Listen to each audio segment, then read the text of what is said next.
വെളിച്ചെണ്ണ നിർമ്മാണ കമ്പനിയായ വടകരയിലെ കോപ്പോളിലേക്ക് മാർച്ച് നടത്തി തൊഴിലാളികൾ. ചുമട്ടുതൊഴിലാളി യൂണിയൻ CITU വടകര ഏരിയ കമ്മിറ്റിയുടെ നേതൃത്വത്തിലാണ് പ്രതിഷേധ മാർച്ച് സംഘടിപ്പിച്ചത്. വിവിധ ആവശ്യങ്ങൾ ഉന്നയിച്ച് സംഘടിപ്പിച്ച പ്രതിഷേധ സമരം CITU Vadakara area secretary VK Vinu ഉദ്ഘാടനം ചെയ്തു.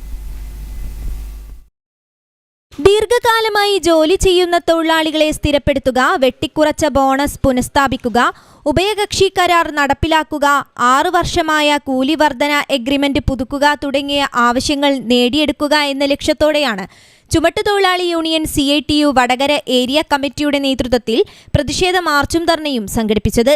NMDC കോപ്പോൾ വടകര ശാഖയിലേക്ക് സംഘടിപ്പിച്ച March CITU Vadakara area secretary VK Vinu ഉദ്ഘാടനം ചെയ്തു.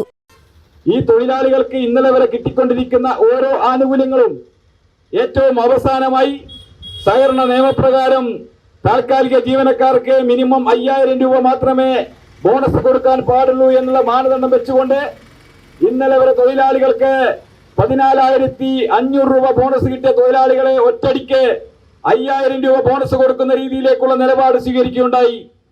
സ്ഥിരം തൊഴിലാളികൾക്ക് ഇന്നലെ വരെ കിട്ടിക്കൊണ്ടിരിക്കുന്ന മറ്റു ചില ആനുകൂല്യങ്ങളൊക്കെ തന്നെ താൽക്കാലിക തൊഴിലാളികൾക്ക് നിഷേധിക്കുന്ന രീതിയിലേക്കുള്ള നിലപാട് സ്വീകരിക്കുകയുണ്ടായി.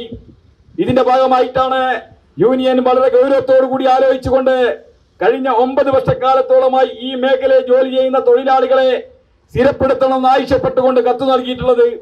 സൂചനാ പണിമുടക്കിന്റെ ഭാഗമായാണ് തൊഴിലാളികളുടെ നേതൃത്വത്തിൽ പ്രതിഷേധ സമരം സംഘടിപ്പിച്ചത്. N സുരേഷ്, കുഞ്ഞിരാമൻ, രമേശൻ, മനോജ് എന്നിവർ സംസാരിച്ചു. KP സജീവൻ, TK അജിത്, പ്രതീഷ്, സജിത്ത് എന്നിവർ നേതൃത്വം നൽകി. News bureau Vadakara.